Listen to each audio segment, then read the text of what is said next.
Well, after the glitches, the ad blitzes, the midterm elections months away, and Obamacare critics, they're taking on vulnerable Democrats in several new ads. But the question is, are they effective? Pollster Frank Luntz is here to break it all down for us.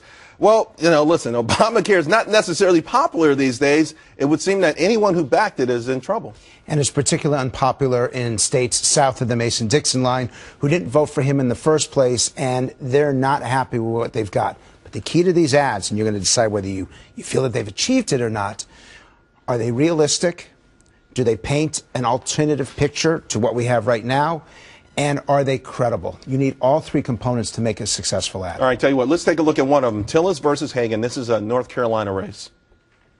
In the private sector, businesses are built on accountability. But accountability is a foreign language in Washington. Obamacare is a disaster, but the president won't admit it. The debt's out of control, and neither party has stopped it. Kay Hagan enabled President Obama's worst ideas. She refuses to clean up his mess. So you and I have to clean up hers. I'm Tom Tillis. I approve this message, and that's why I'm running for the U.S. Senate. All right, let me tell you what jumped out at me. Okay. He said neither party.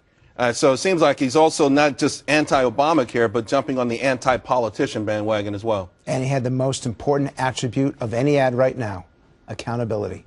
It is the #1 value that Americans want in Washington. They think it's missing from Congress and the White House, from Republicans and Democrats. Brilliant ad, very effective. That's one of the first ads of 2014. That's going to be very effective. Okay, I want to take a look at another one. One of the big names in this whole Senate thing is going to be Landrieu down in Louisiana. We've got American for Prosperity. They have an anti-Landrieu ad. Let's take a look at that.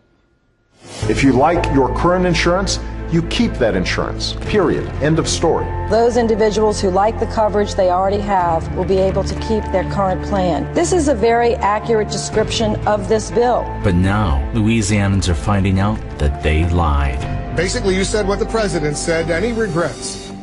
No, Wolf, whatsoever. Tell Mary Landrieu, it's about people, not politics. Obamacare hurts Louisiana families. That felt effective to me. And Barack Obama is very unpopular in Louisiana. What she should be doing right now is acknowledging that the plan has got its problems. She should not be standing behind the president because clearly you can't keep your health care necessarily. She made a big mistake there, and she needs to walk it back. And for her campaign, her success depends on her walking it back now in January, not in June. On that note, let's take a look at an ad that she's put out to see if she did effectively walk it back. I am Mary Landrieu, and I approve this message. Hundreds of thousands of people across the country losing their current coverage. The administration is under pressure to act fast. What I've said to the president is, you told them that they could keep it. Landrieu has introduced the Keeping the Affordable Care Act promise. I'm fixing it, and that's what my bill does, and I've urged the president to fix it. Senator Landrieu says President Obama needs to stick to his word. This is a promise that you made. This is a promise you should keep. Ouch. I mean, listen, it's certainly, to your point, she went after the villain in all of this, at least in Louisiana, but did she effectively distance herself? Well, 2 points. One is I'll be surprised if she was invited to the White House Christmas party this year. And second is that you've got to give details. And I'll give viewers a key on advertising. It's got to have 3 facts, 3 pieces of evidence that people will believe. She says she's fixing it. She didn't say I'm doing A, B, and C. And without that substance, it's just politics. And let's face it, too. I mean, she's not necessarily fixing it. She maybe, presented a bill, but what else could she do? Maybe there aren't these 3 facts that she can even call up. She doesn't have a choice. There are things that you can change in that legislation, and she has not supported them. She's trying to walk this fine line to keep Democrats on her side and still win over independents. If you walk the center of the road, it's like driving. You get run over. She's got to be more definitive, more explicit. I'm going to change these 3 components. So deflecting from her to President Obama is not enough. It's not enough. Not in Louisiana, not in 2014, not with his favorability falling. Now, she's a great campaigner, and do not assume. I think she's got a fair shot at getting reelected, but not with an ad like that. I want to talk to you about Ted Cruz because I think he came out of 2013 with a fair amount of momentum behind him. A lot of the things he warned about, came to fruition with Obamacare. The government shutdown didn't hurt the economy. I want to go to a piece that you're working on because I think it's really interesting. I want to share it with the audience. There is a problem in Washington, and the problem is bigger than a continuing resolution. It's bigger than Obamacare. It's even bigger than the budget. The most fundamental problem, the frustration, is that the men and women in Washington aren't listening. You talk to the man and woman on the street, that's the message you hear over and over again.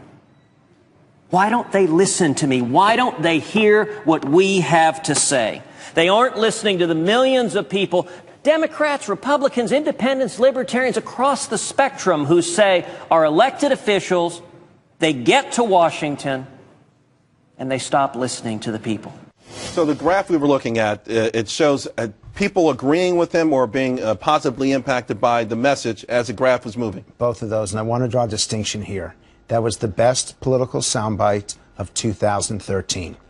Regardless of whether you support or oppose his tactics and his techniques, that language about Washington not listening did better than anything we tested from any senator, any congressman, or the president. That is the #1 rhetoric, and I'll tell you something. Congress and the White House need to pay attention to those words and listen. Okay, well, the right-hand column is that the GOP was at 96. To me, the Dem hitting 76, that might be scary. With Ted Cruz. This is remarkable, and this is what 2014 is going to be about. Who's listening and learning from the American people? And I'll tell you something. 2016 may be part of that as well. All right. Ted Cruz had the best soundbite of the year. Frank Luntz, thank you very much. Really appreciate it. Pleasure.